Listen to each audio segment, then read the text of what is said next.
Good morning, everyone. Welcome to Fuel for Success, episode 252. This is one of our favorite shows because the numbers of palindrome, and if you have to look that up, that's okay. But we're glad to be here, and it's good to see everybody live with us today. Today is Thursday, and like every Thursday, we're going to be talking about one of our favorite topics, business development, entrepreneurship, and that is the current storm that Matt and I both live in anyways, so we're just going to go ahead and, I don't know, we're not going to vent today, but we'll be talking about it. How are you this morning? I know it's cold there. It is, but cold is, that's a matter of perspective. That's right.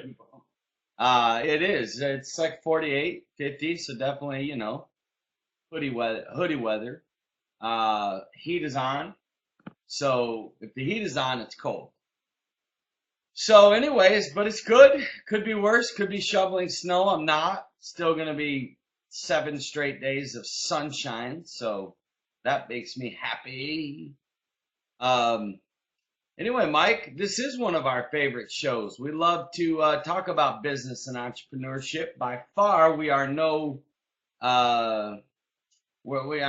don't know it all. We're learning every day. We literally learned something yesterday. So I think, Mike, that's the journey right there. Someone once said the climb is better than the arrival. I think we're going to look back, and when we get to the end and we finally reach all of our goals and we've impacted billions and made millions or whatever, right? I'll tell you this. I honestly believe that the climb is we're going to look back and think, man, you know what? Some of the best days were the days when, we had to use every ounce of creativity that we had to survive, or we took some of our biggest risk, or, the climb, my friend. I mean, to every entrepreneur has got to fall in love with the process and the climb and they do. Because it's too long. Okay, for everyone that had this overnight success and like Oprah happened to retweet somebody or Good Morning America called somebody, like Mike, there's hundreds of thousands that never get that opportunity. Like having a platform is huge. Literally. I mean, you look at someone's business pre-Shark Tank, but now, I mean, if someone was going to get on Shark Tank, you should have struck while the iron was hot, because now there's like the same thing with Marcus Lemonis. There's like 40 to 60,000 applications a week. Because the power of a platform, the power of exposure. So until that exposure comes, until you get, your business has that massive breakthrough, which could take years, but Mike, the climb, the push, the hustle, the sweat. You got to love it because it's long. And that's just the reality of business. There's your inspiration for the day, my friends. Mike, just so you know, we can't hear you at all. Can you guys hear Mike? How about now? Now we can.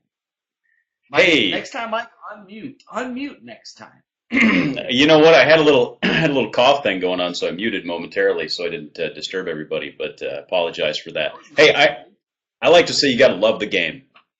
You know what? You got to love the game, and I don't want to be flippant about it by calling it a game, but it really is. And it's like to use a sports analogy.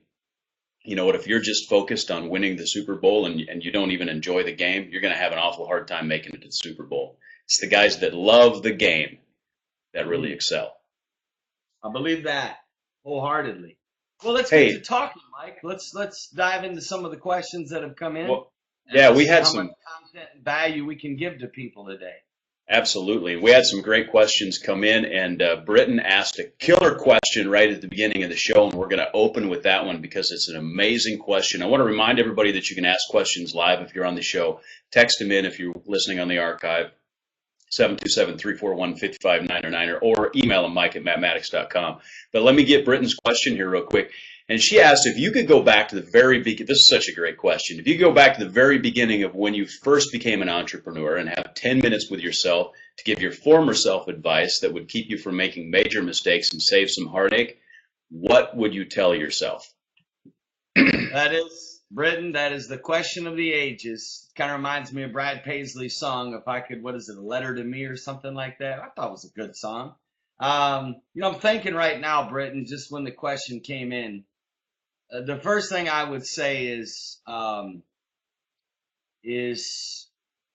invest more. Okay, invest more in you. You know, like the number one investment. Like I literally would, Mike. If I could sit down with myself in the beginning, knowing what I know, I would say, okay, now listen. Instead of doing a cruise with your extra money, go to a self-help seminar. Instead of buying, a nicer recliner for your office, go buy a personal growth DVD training series. Like I would have invested all of my extra money back into me. And I'm not even kidding. Like I would have had the ugliest office.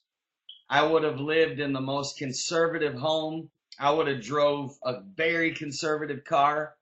I would have pretty much lived almost at poverty. So I could take all that extra money and put it back in. I would have probably 5 life coaches. I would go to Tony Robbins seminars. I'm talking like the $10,000 ones.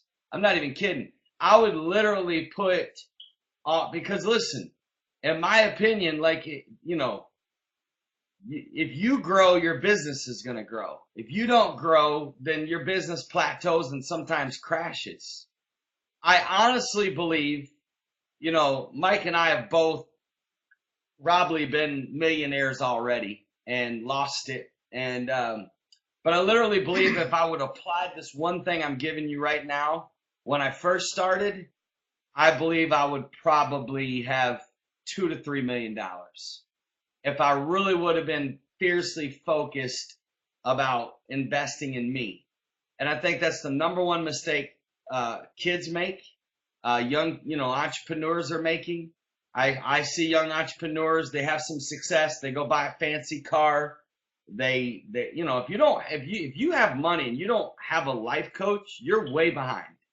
If you don't have a business coach, if you don't have consultants in your life, if you're not buying, really, you should be reading at least one book a week. You should be going to thankfully, like if I'd had something like Fuel for Success, and listen, Mike and I are only going to get better.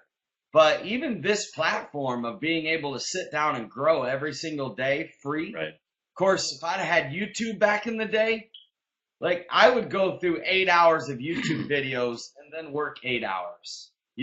Like someone once said, if I had, if I was going to cut down a tree, and I only had 8 hours to cut down a tree, I would spend 6 hours sharpening the axe. Like the power of growing. And a lot of people misunderstand the power of that. So what they do is they work, never grow. Then they get money and then they spend on things rather than themselves. And this is why the average millionaire goes broke 3 times. 3 times. This is why a lot of people that are highly successful lose their marriages, lose their homes, they have repos because they never grew them. That would be mine. Like, that's exactly what I would. There would be other things, like other tips I would give Britton. That would be my straight up conversation I would have with me going back. And I hope Caleb's watching this. That's good.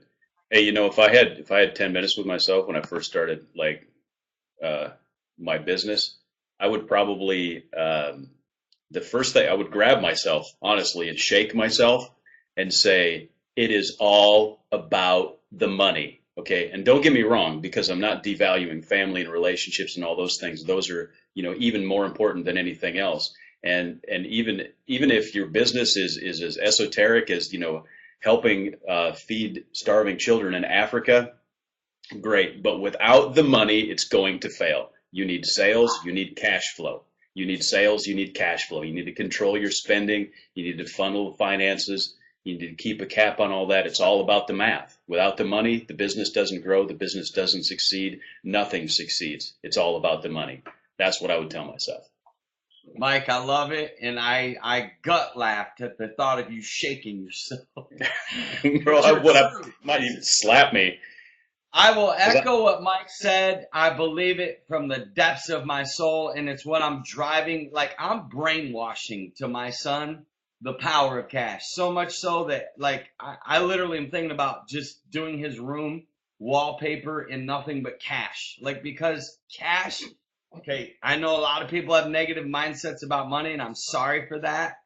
I relate because I used to. I don't. So don't bring your negative stuff my way. I ain't got time for it. I'll give you an example. You ready for this? Um, the Bible says money answers all. I'll give you an example about negative mindsets. I'm not going to say who. It was right out on Facebook, so obviously it's not a secret. Somebody was really offended, and I'm going back to this post for a reason. Somebody's really offended by me saying, don't tell me you don't have $11 a week to invest in your health. And this person, like last night, was extremely like attacking harsh about, well, why don't you go back to your fancy house in Florida, and don't worry about us that, have to get food out of a food. Listen, you ready for this?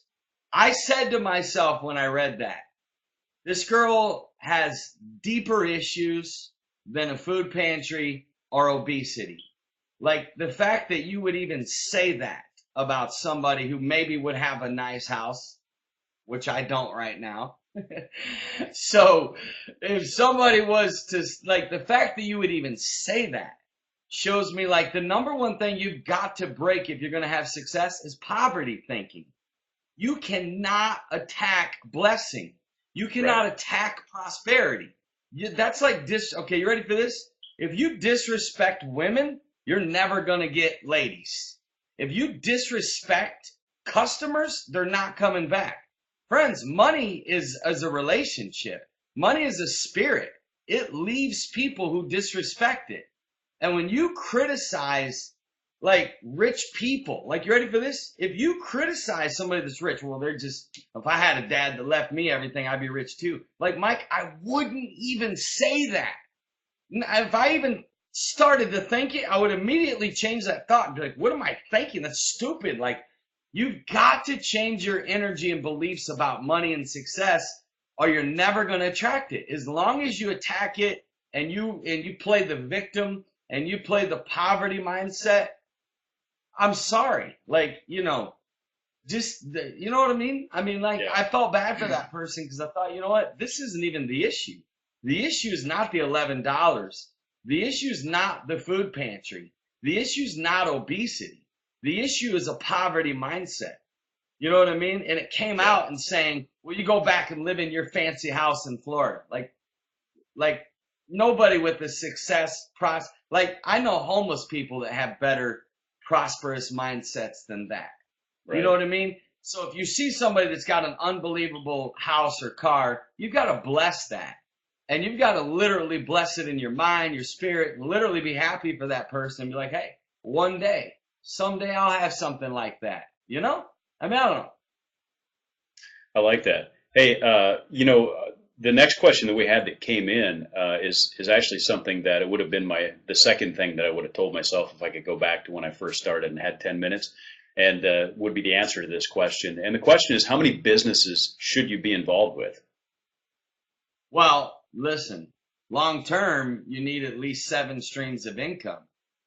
That should be your goal, right? You need as many streams of income as possible. Having said that, you've got to be patient with this, because if you try to do it all at once, and like they say, the quote "Jack of all trades and master of none" is powerful.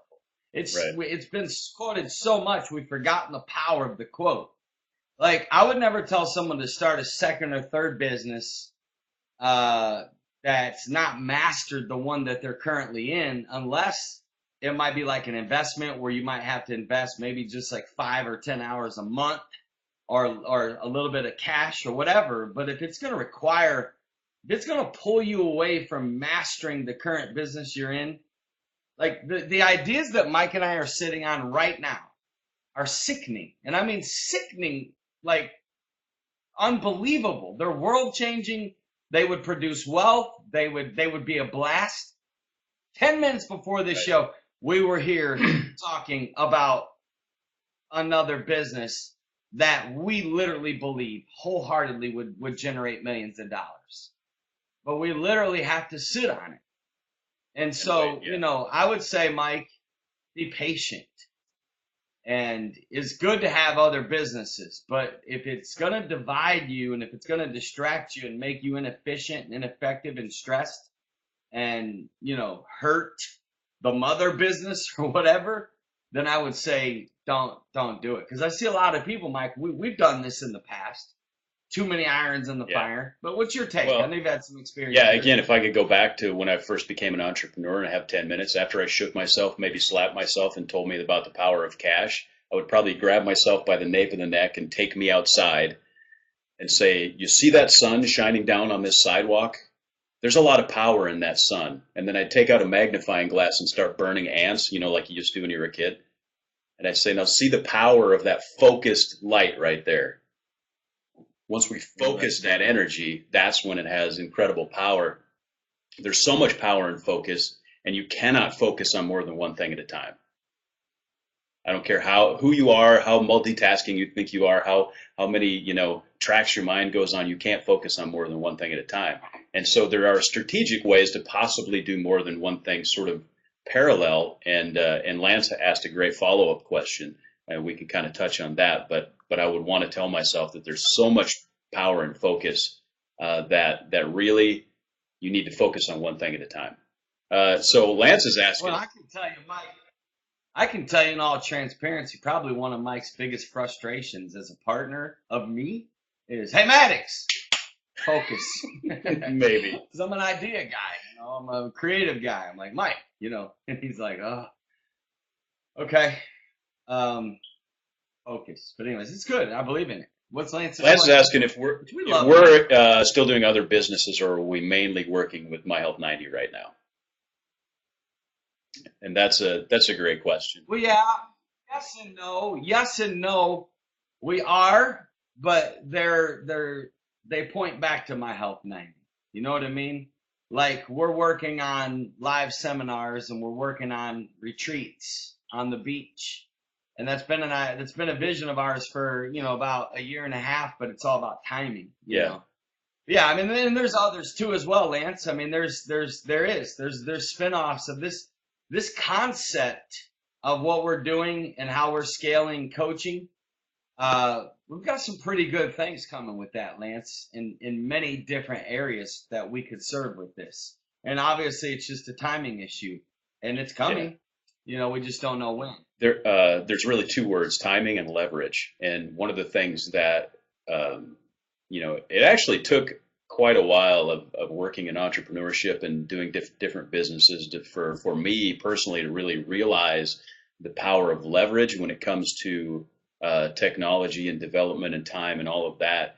And one of the things that, rather than, Matt mentioned multiple streams of income and all that, but it takes a while to sort of get your mind around the concept that you can build things and develop things that can be leveraged in other areas, and look for tangent markets and those sort of thing. And that's kind of a lot of what we're developing and looking at, is how do we leverage what we already have? How do we, how do we plan for, if we're going to develop something over the course of the next 3 months, we don't want it just to be this narrow focus. We want it to be, either technology or products or services that we can leverage into other markets, leverage either horizontally or within the same vertical stream. So those are things that you have to leverage, because there's only so much time. Right. So you've got to be thinking leverage. You've got to be thinking of ways to have residual. Like, the number one thing businesses have to think is residual. Residual is the answer. Because, if there's residual, then you still have time. But if you're constantly using your time just to make ends meet, sooner or later, you're either going to wear out, or it's just, you're going to have to accept that this business plan doesn't work. Unless you're just content making a living, that's fine. Some people are. Some people are. I mean, some people literally are in business for one reason, that's to pay their bills. And hey, they're cool with the continuous. Right. Mike, and I'm okay with that. I respect if that's a person's truth. Yeah. It's not mine. I know it's not Mike's. Yeah. But if that's someone else's truth and their desire, then I really do respect it. I'm not going to criticize it. I don't like it, but I'm not going to criticize it. You know what I'm saying? There's people that are entrepreneurs as a hobby. They do, a side business in addition to their full-time job, and they enjoy it. It's something they love. They make a difference in the world. They make a little extra cash. There's absolutely nothing wrong with that. Some people need the balance of security and excitement and all that. Going full in, 100% all in entrepreneur is definitely exciting, but it's not necessarily, for everyone, I would say. Absolutely. Um, I just want to throw out, Mike, what's our next question, by the way? what are I've been doing ginger shots lately, and they're amazing, man. Like, wow. If you guys are not a part of our Juice 365 challenge, jump in on it. It's free. There's about 1,200 people doing it, but that's not including spouses and children. So there potentially could be a total of 3,000 people out there joining Mike and I for our challenge of juicing twice a day. Like, it's not like we're asking you to do, a marathon once a month. We're only talking like juicing twice a day. It's easy. Yeah. Join with us. It'll change Yeah, your you can health. go to juice365challenge.com, sign up for the mailing list. There's also a link to the Facebook page, those sort of things, juice365challenge.com. Hey, the next question is, Yes, do post pictures, Mary. Go ahead, Mike. Do post some pictures, Mary, because it encourages people. It gives people ideas, and so yeah. And plus the color of it. I love the color of juices. Anyways, go ahead, Mike.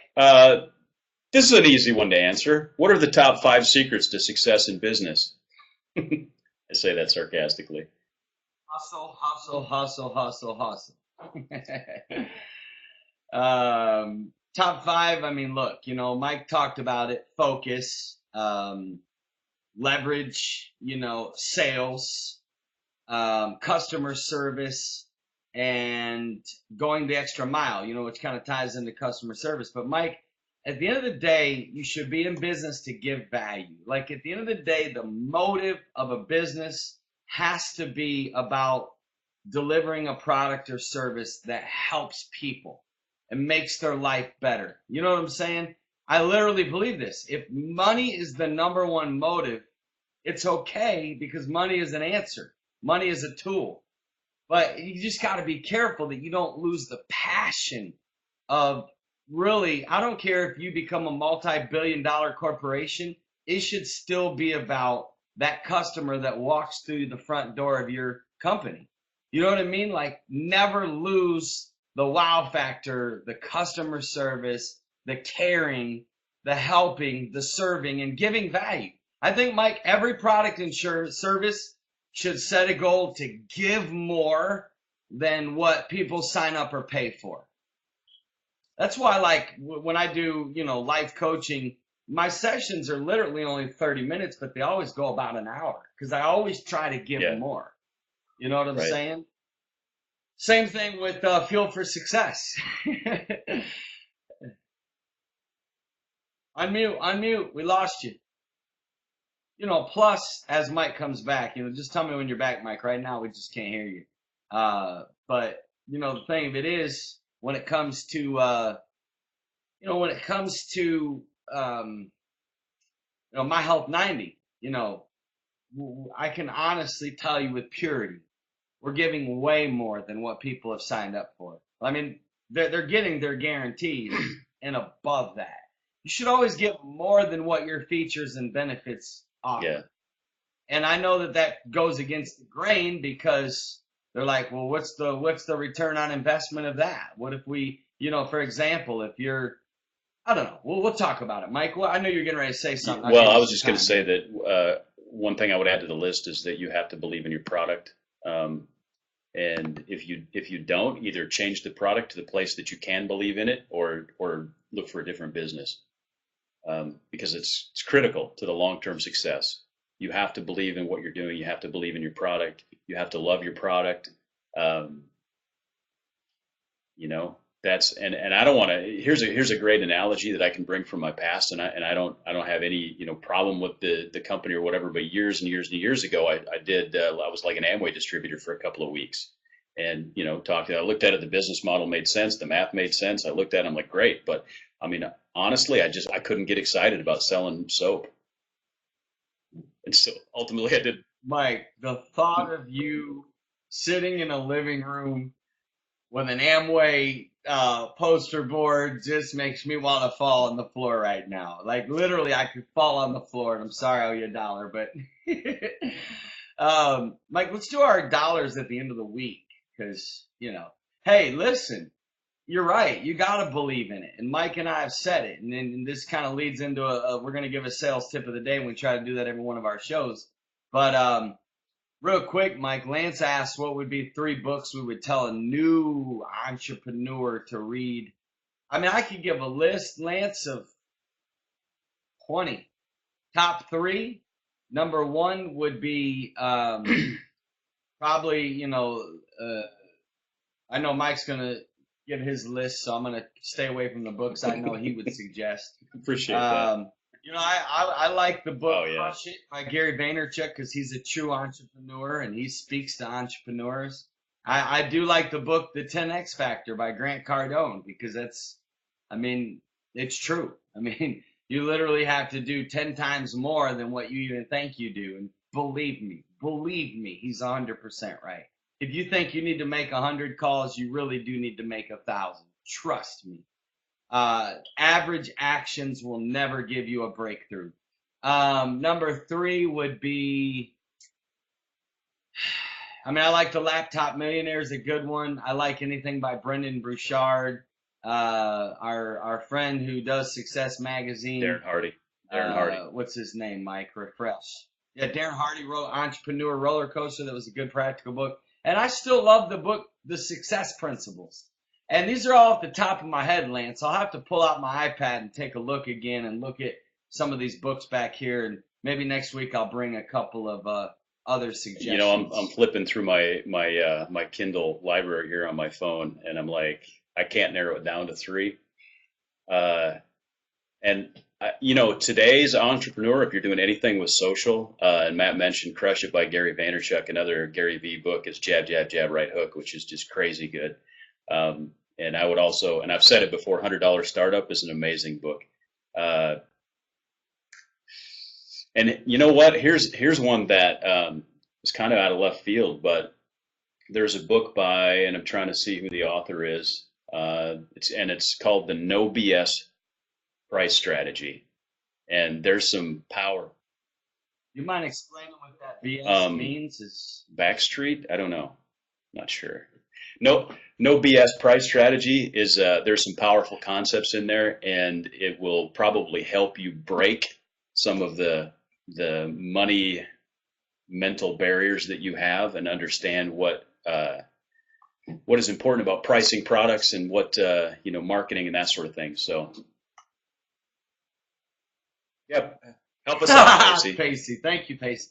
Hey, help us out, Pacey. No, Mike, listen, I got to shoot straight.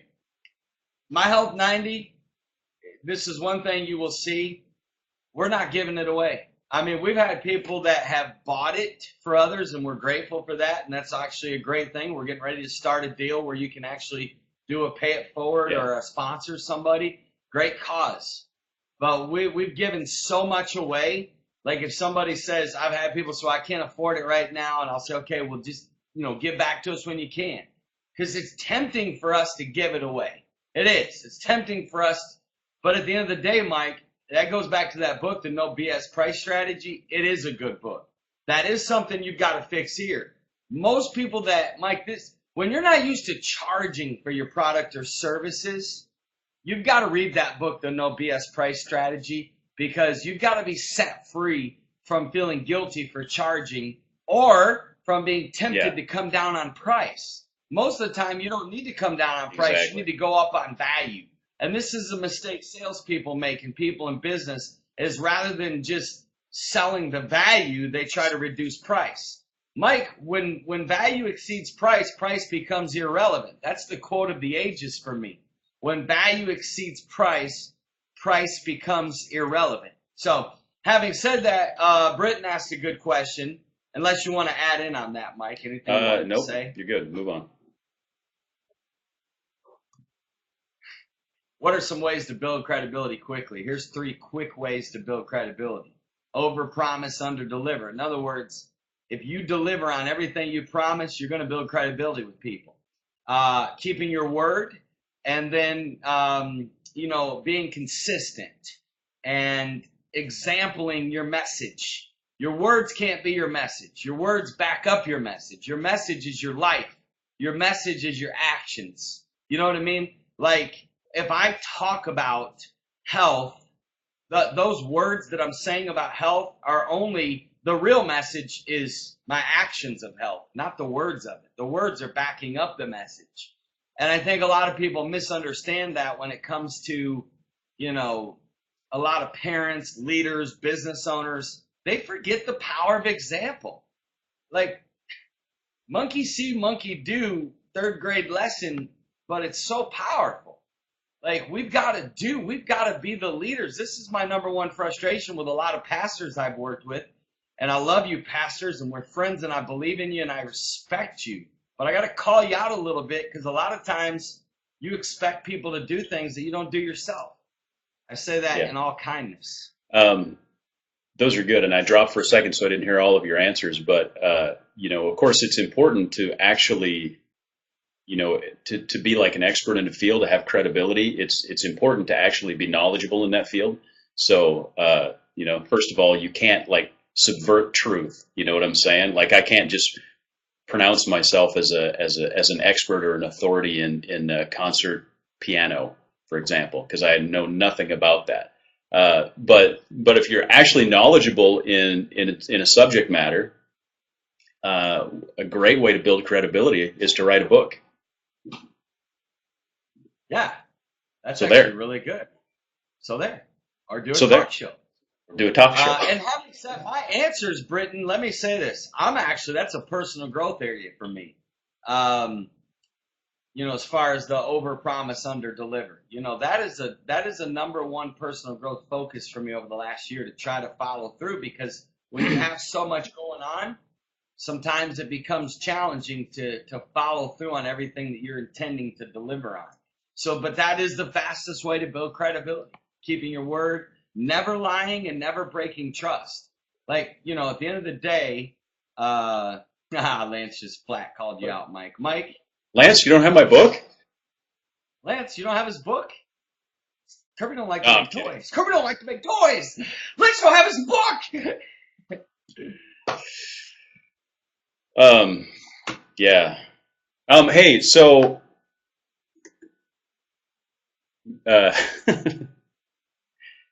leave us with one sales tip that will help people make more sales. You ready for this? Here's the sales tip of the 21st century, inspired by my friend Mike Hopkins. Shake people more. You're not shaking people enough, and that's why you're not selling.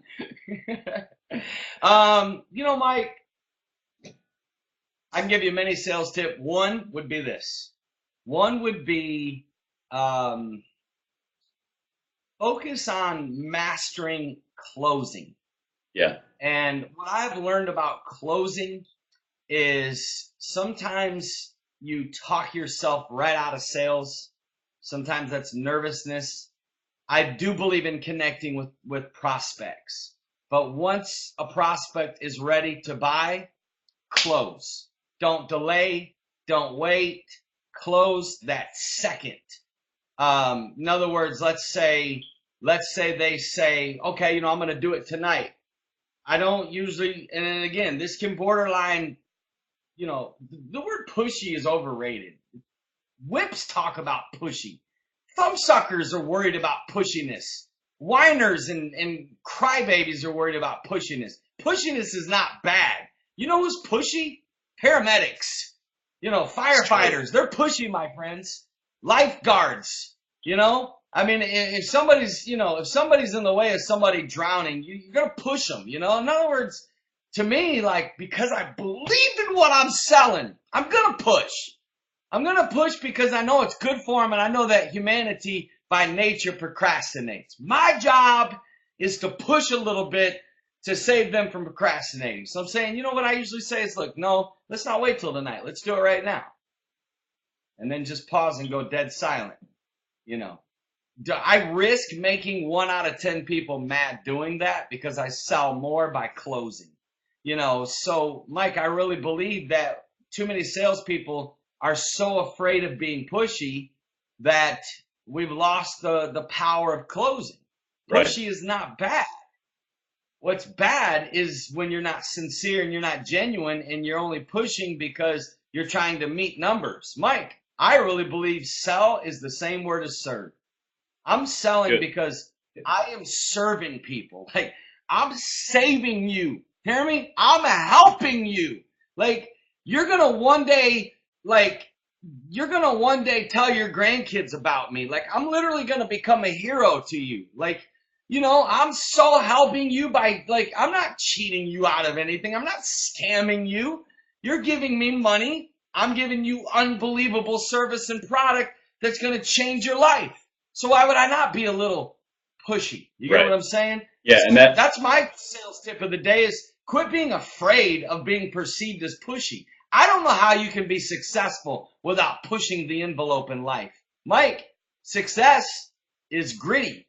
You take risk like that. In fact, when you like my post 2 days ago, I could be Mr. Nice Guy all the time on social. I could put cute messages. Sometimes you just gotta go out there and you gotta push the envelope and show yourself and show the world that, hey, I'm here to talk about stuff. And I might risk offending a few people, but you know what, Mike? Sometimes that's just how it goes, man. You have to do that. And, that's the sales tip of the day. How do you like it, Mike? That's What do you great. give me a scale of 1 to 10? That's an 11. Absolutely. And part of that, comes back to the fact you got to believe in your product. You know what? If you don't believe in your product, you may feel like you're being pushy because you're pushing something on somebody that you wouldn't buy yourself. So, Well, can I say one believe in your last thing, product. Mike? Yeah. I believe in what I'm about to say.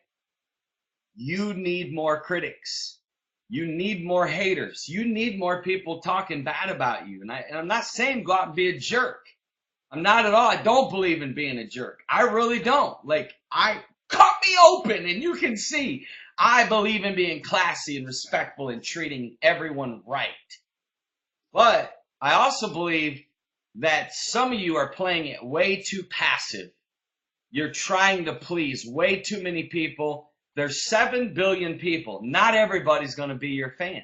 Hey, Right. Mike, some people love the New York Yankees and some people hate them. Understand that. Some people like myself, because it was mentioned over here, love Donald Trump. Hear me? I am a Donald Trump fan. I love him. I read if he wrote a new book today, I would go buy it. I love him. I literally love him. Are there things about him I don't like? Yes. But let me teach you something about success. You're going to come across a lot of people you don't like, but you'll learn to love and respect. There's a lot of people, Mike, I respect, but they get on my nerves and I don't like them, but I love them and I respect them. And friends, it's time for you to stop worrying so much about what everybody thinks about you. Right. And get out there and, like Mike said, love the game. Get out there and do it. Make your mark. Take a risk. Risk people thinking you're a fanatic. If people are not referring to you as fanatical, you're not doing enough. You've got to become more extreme. Extreme is the only way to break through in this world. And so just stop. My advice is stop worrying so much about what people think about you and push the envelope a little bit without being a jerk, because I'm not for being a jerk. But some people are going to think you're being a jerk when you're really not being a jerk. And it's okay. Like, I feel good to know that I get on people's nerves. It really does make me feel good because I'm doing my job. Hey, great sales tip, great advice, great motivation. Appreciate that. Amazing stuff. And why don't we wrap up and we'll see everybody Tuesday. Where did I get an 8.5? Did Pacey give me an 8.5 grade? She did, actually. She's a little harsh. She is harsh. You know what? But I love her because she said it. You know what I'm saying? Like, I love it. But I love what Tommy said more. So I'm giving Tommy's comment a 10 and Pacey's like a 6. But anyways, hey, I love them both. We're still friends for life, Pacey. Hey, love you guys. Thank you so much for watching our show. Mike and I are here every Tuesday. Mike and I we really are thinking about Mondays and Fridays. We're close. But we're here Tuesdays, Wednesdays, and Thursdays. Fuel for Success. Watch any previous episode at fuelforsuccess.tv. And then, of course, you can also download our podcast free. Everything is free at iTunes by typing in Fuel for Success. And then if you go to our website, you can search for shows by category, such as you can literally watch all of our business and entrepreneurship shows by just clicking the business link. And there's over 50 shows like this. We have some great interviews on there. And then, guys, we ask one favor. Actually, I'm asking you two. One, if you haven't signed up for My Health 90 yet, don't think that you have to be overweight to sign up for My Health 90. Listen, I'm telling you, I would sign up for My Health 90. I really would, and I'm healthy. But I would, and I have healthy people in My Health 90 that are in it just for the coaching and motivation and the growth, right? But listen, sign up for it if you haven't yet. Number two, if this show is of value to you and you think it could help you, listen, push the envelope, give it to your boss. Take the risk of your boss thinking, what are you doing? Text, say, boss, found this awesome show that talks about business and entrepreneurship. And boss, by the way, if you're watching, don't be mad at Susie because Susie gave you this link. Be grateful for it. Don't be that kind of boss. Don't be the ego boss. Be the great, like somebody tells me a book. If somebody comes up and says, hey, here's a book on, how to be more tactful. I'm not going to get offended. Good. Let me read this thing. See what it's got to say. We love you guys, and remember the quote of the day. You ready for this? Profits aren't everything. They're the only thing. We love you guys, and we'll see y'all tomorrow. Tuesday. Friday night, Mike. Friday night, our seminar. We got a free webinar Friday night on this subject. Every one of you in business need this. You ready? 5 keys to more energy. And I can guarantee you ain't going to hear about Red Bull or Monster. Hear me? Get there. It's free. It's 9 o'clock Friday night. Mike's going to put the link up before I leave you. And you can send it out to your friends. And it's free. Literally, just get on and watch 30 minutes of Mike and I talking about 5 ways to get more energy in your life. And you need energy if you're going to be successful. You need it. You cannot be a dull, sluggish business owner. You've got to be moving. You've got to have energy. And we're going to show you how to get it free. God bless you guys. We'll see y'all tomorrow night on our webinar. See y'all later. God bless.